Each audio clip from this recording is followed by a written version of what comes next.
बिस्मिल्लाहिर्रहमानिर्रहीम। अस्सलाम वालेकुम नाज़रीन। पाकिस्तान में बहुत से अदारे हैं, बहुत सी कंपनियां हैं।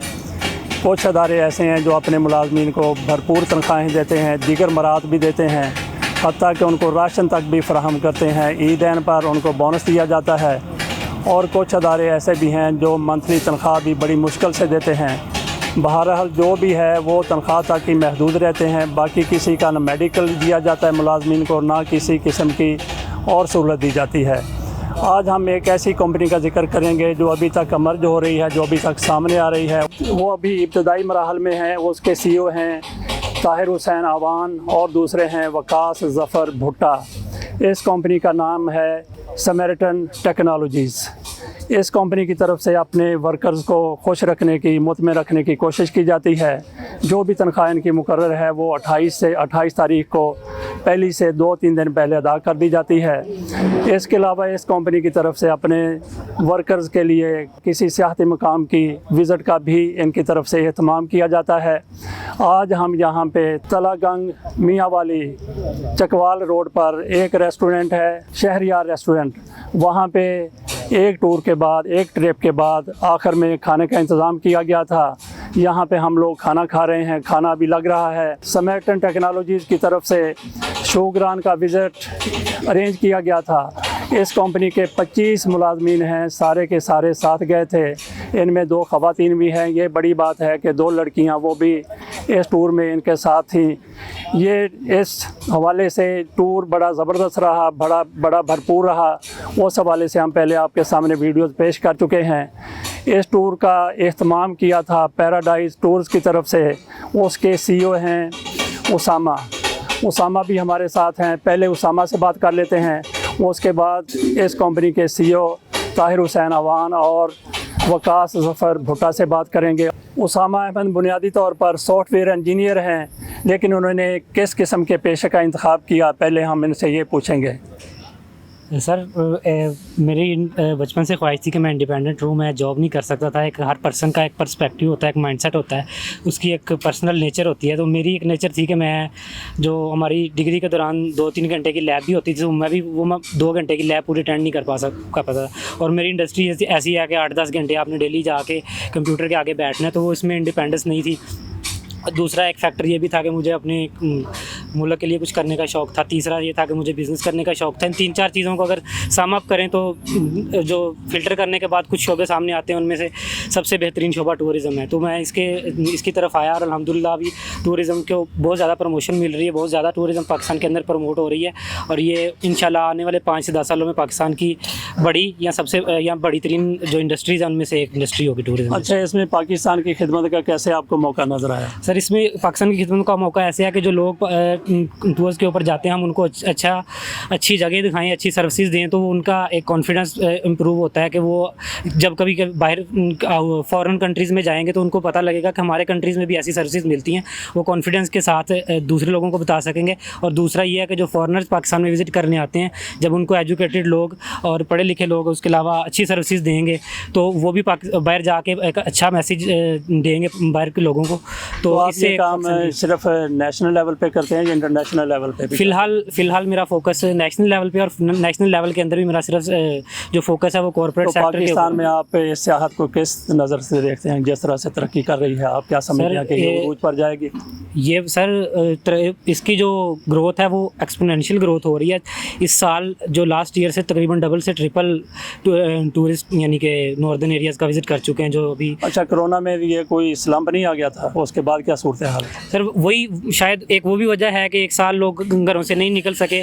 इस साल बहुत ही ज़्यादा लोग घरों से बाहर निकले हैं, तो ये भी एक वजह है। लेकिन उसके अलावा भी लोगों के अंदर ये अवेयरनेस आ रही है। लोगों के एक लाइफस्टाइल, एक रूटीन बन गए कि यार हमने साल के अंदर सियाहत में जो आपको मसाइल हैं उनमें से जो भी आपको ऐसा नज़र आता है कि हुकूमत सॉल्व कर सकती है लेकिन नहीं किए, वो कौन से हो सकते हैं? देखें जी, सबसे बेसिक प्रॉब्लम तो ये है कि नेटवर्क का और इंटरनेट का बहुत ज़्यादा प्रॉब्लम है। और अगर ये प्रॉब्लम सॉल्व हो जाता है ना, जैसे डॉक्टर्स हैं ना, वो उन लोगों ने अपनी कोई मीटिंग्स वगैरह रखनी होती है ना, तो वो नॉर्दर्न एरियाज़ का टूर अरेंज कर लेते हैं और उधर 4-5 दिन रहते हैं, अपनी वो मीटिंग्स करते हैं, अपनी वर्कशॉप्स करते हैं नॉर्दर्न एरियाज़ के अंदर जाके। लेकिन यही अगर हम आई टी की कंपनीज जो बहुत ज़्यादा हैं उनकी तरफ आते हैं, तो ये चीज़ वो लोग ये चीज़ लैक करते हैं। अगर उधर इंटरनेट की फैसिलिटीज़ हों, उधर होटल्स ऐसे हों जिनके अंदर कॉन्फ्रेंस रूम और ये चीज़ें, ये बेसिक्स बना दी जाएँ, तो आईटी की कंपनीज़ भी उधर रहते हुए, जैसे हमें 2 दिन के बाद वापस आना पड़ा, हो सकता है हम 4 दिन का टूर करते और मंडे वाले दिन उन वर्कर्स से वहाँ पे काम लिया जाता है, उनको कहा जाता है 4 घंटे का। अच्छा, इस सफ़र के दौरान मैं भी आपके साथ था, 25 लोग हम थे, 1-2 आप भी थे जी। तो रास्ते में 1-2 आपके चालान हो गए जी। तो इस हवाले से क्या मसला है? चालान अगर होंगे तो ये इंडस्ट्री प्रमोट तो नहीं हो रही, ये तो डिमोट होने वाली बात है। जी बिल्कुल, ऐसी जो एक्टिविटीज़ होती हैं, जो मतलब चालान वगैरह हो गया, इससे ज़ाहिर है डिमोटिवेशन तो एक होती है, लेकिन ऐसा चीज़ इतनी बड़ी डिमोटिवेशन नहीं है। लेकिन इसके अंदर ये होना चाहिए कि इसका यूज़ अच्छी जगह पे होना चाहिए। ये चालान बजाय इसके कि वो ट्रैफिक वाले करें, क्योंकि टैक्स जो ट्रैफिक के जो रोड्स के हैं वो चालान हुआ क्या था? ये चालान हुआ था हमारा परमिट का। अच्छा। जो जितनी भी गाड़ियाँ नॉर्दर्न बनवाते क्यों नहीं है सर? जितनी भी गाड़ियाँ नॉर्दर्न एरियाज़ में जाती हैं वो उनका ना रेगुलर रूट नहीं होता है, तो उनको परमिट इशू करने के अंदर ना बहुत सारी मुश्किलात होती हैं। अगर परमिट ले भी लें तो वो बहुत जल्दी एक्सपायर हो जाता है, तो वो एफ़र्ट बहुत ज़्यादा है और वो एफ़र्ट बगैर किसी असर और सूख के, बगैर किसी स्ट्रॉन्ग रेफरेंस के कंटिन्यू भी नहीं होती। तो तो हमें यही बेहतर लगता है कि हम इसके बगैर चले जाएँ तो ही बेहतर है, कि हमने अपनी हासिल काम करनी होती है। चलें, बहुत बहुत शुक्रिया उसामा साहब का, बहुत बहुत शुक्रिया। अब हम बात करेंगे इस कंपनी के CEO ताहिर हुसैन अवान साहब से और उनके साथ को जो CEO हैं वकास ज़फ़र भुट्टा साहब से। जी ताहिर हुसैन अवान साहब, आप हमें ये बताइए कि आपको किस तरह से ख्याल आया ऐसा टूर अपने वर्कर्स के लिए अरेंज करने का? असल में हम इसके अलावा भी कुछ चीज़ें हमने इंट्रोड्यूस की थी, जिसके अंदर हम मेडिकल भी दे रहे हैं। मेडिकल के अलावा हम हर वीकली हम स्पोर्ट्स के लिए अपने जो है एम्प्लॉइज़ को बाहर भी लेके जाते हैं, कोई ना कोई एक्टिविटी होती रहे। और ये असल में एक्टिविटी यही थी कि काफ़ी सारे लोग वर्क फ्रॉम होम कर रहे थे और एक ऐसी एक्टिविटी हमें चाहिए थी जिसमें ना थोड़ा सा आपस में इनको कम्युनिकेट कर सकें, पता लग सके कौन क्या काम कर रहा है, कैसे कर रहा है। तो ये था हमारा आइडिया कि एक दफ़ा हम ऐसा टूर लेके जाएँ जिसमें ज़्यादा देर के लिए एक जगह पर बैठें, इसलिए हम आए थे। अच्छा, वर्कर्स के लिए आप इतना कुछ कर रहे हैं, तो आगे चल के आपकी, मैं ये सवाल मेरे ज़हन में आ गया कि आपकी कंपनी करोड़ों अरबों में है? नहीं, करोड़ों अरबों में हमारी बिल्कुल कंपनी नहीं, अभी बिल्कुल छोटी सी कंपनी है। 1 साल हुआ है हमारी कंपनी को। कोशिश कर रहे हैं अल्लाह करे उस पॉइंट पे भी जाए, और जिस तरह हम बढ़ते जाएंगे हम इनके लिए फैसिलिटीज़ इंक्रीज़ करते जाएंगे। अभी तो जो हम फैसिलिटेट कर सकते हैं हम कर रहे हैं। अच्छा, ये टूर आपका था शोग्रान का, तो अगले साल क्या प्रोग्राम है आपका? अल्लाह ताला खैर करे इस तरह से आपके। इंशाल्लाह, जैसे अभी 1 साल बाद तो हम शोग्रान पे आ गए हैं। अमूमन कंपनी 1 साल के बाद ऐसा टूर नहीं करवाती अपनी कंपनी को। अगले साल का भी हम डिस्कस कर ही रहे थे, वकास के साथ ही मैं डिस्कस कर रहा था कि अगले साल हम स्कर्दू जाएंगे, बाय एयर जाएंगे, और वो इंशाल्लाह एक बड़ा ट्रिप होगा हमारा, हफ्ते का या 1.5 हफ्ते का हम ट्रिप करेंगे। आपकी कंपनी का नाम क्या है और CEO उसके कौन है, मैनेजर कौन है उसका? स्माइटन टेक्नोलॉजीज़ कंपनी का नाम है। मैं CEO हूँ ताहिर फजल और वकास है मैनेजर। ठीक है, बहुत बहुत शुक्रिया जी। अभी हम वकास साहब से बात करते हैं। जी वकास ज़फ़र भुट्टा साहब, पहले तो आप अपनी कंपनी का नाम बताइए, उसके बाद ये बताइए कि आपकी उसमें कौन सी पोजीशन है? जी, मेरी कंपनी का नाम E2E वर्क्स है और मैं उसका CEO हूँ और उसका मैनेजर जो है वो ताहिर फजल अवान है। आप लोगों को कैसे ख्याल आया कि आप छोटी सी आप लोगों की कंपनी है, दोनों को मिला भी लें तो उन्होंने बताया कि करोड़ों में नहीं है, लेकिन फिर भी आपने एक ज़बरदस्त किस्म का टूर अरेंज कर लिया? आपको पता है जैसा कि 2 साल से टीम्स जो हैं वो रिमोट काम कर रही हैं कोरोना की वजह से, तो टीम की कोई इंटरेक्शन नहीं थी आपस में और हर कोई जो है वो घर बैठ के ज़ाहिर बात है तंग आ चुका था। तो हमने सोचा क्यों ना कोई ऐसा ट्रिप किया जाए जिसमें सबको एक दूसरे से इंटरेक्शन का मौका मिले और जो है सब इंजॉय कर सकें। अच्छा, ताहिर अवान साहब ने ये बताया कि अपनी कंपनी के वर्कर्स के लिए वो मेडिकल का भी कोई सोच रहे हैं और इसके अलावा खेलों के हवाले से भी कुछ न कुछ वो करते रहते हैं।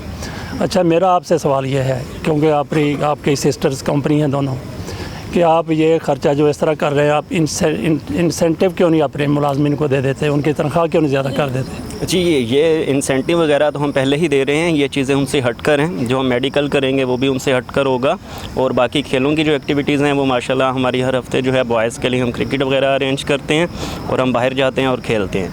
बहुत बहुत शुक्रिया जी। बिल्कुल जी, ये स्मार्टन टेक्नोलॉजी और दूसरी कंपनी के CEOs थे, आपके सामने बात कर रहे थे।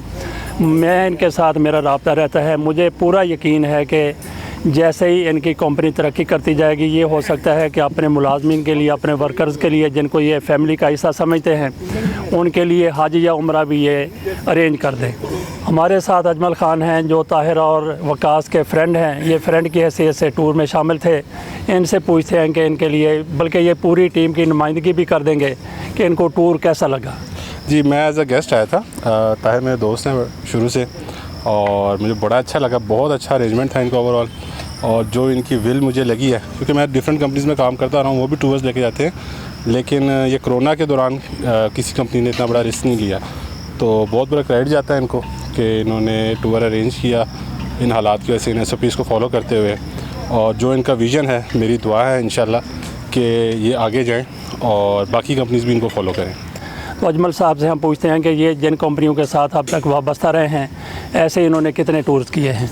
जी, अभी तक मैं 3 या 4 टूर कर चुका हूँ। कुछ बड़ी कंपनी के थे, उनके बड़े टूर्स भी थे, और कुछ कंपनीज़ वो एक आधा दिन का टूर ही करवा पाते हैं क्योंकि लोग कम होते हैं, और जो बहुत छोटी कंपनी थी वो तो टूर करवाती ही नहीं है। अच्छा, आपका एक्सपीरियंस ऐसी कंपनियां जैसी ताहिर अवान की है और वकास की है, ऐसी कंपनियां कितने टूर करवाती होंगी? ऐसी कंपनी का बता रहा था कि ऐसी कंपनी में अभी ये कंसेप्ट नहीं है कि इतना 2 दिन के लिए वो लेके जाएं और इतना अरेंजमेंट करें। वो नॉर्मली छोटा मोटा लाहौर के अंदर ही टूर करवाते हैं। तो ये बहुत बड़ा इनिशिएटिव है और बहुत अच्छा लगा कि इस लेवल की कंपनी भी इंशाल्लाह इतना बड़ा विजन रखती है। अजमल साहब बहुत बहुत शुक्रिया आपका। CEO साहब से हमारी बात हुई, अजमल ख़ान साहब से हमारी बात हुई है, तो हम उम्मीद करते हैं, बल्कि उन्होंने भी कहा है और यकीनी तौर पर अगले साल हम लोग भी इनके साथ मुंजा और गिलगित बल्तिस्तान सकरदो जाएंगे। और इन्होंने ये ट्रिप जो आइंदा के लिए है, जो मुजवज़ा ट्रिप है, वो कह रहे हैं कि बाई एयर हम जाएंगे। अल्लाह ताला खैरियत रखे सबकी। यही दोस्त इंशाल्लाह इस कंपनी में भी होंगे। हो सकता है कि मज़ीद भी इस काफ़िले में लोग शामिल होते जाएं। इसके साथ ही इजाज़त दीजिए। अल्लाह हाफ़िज़।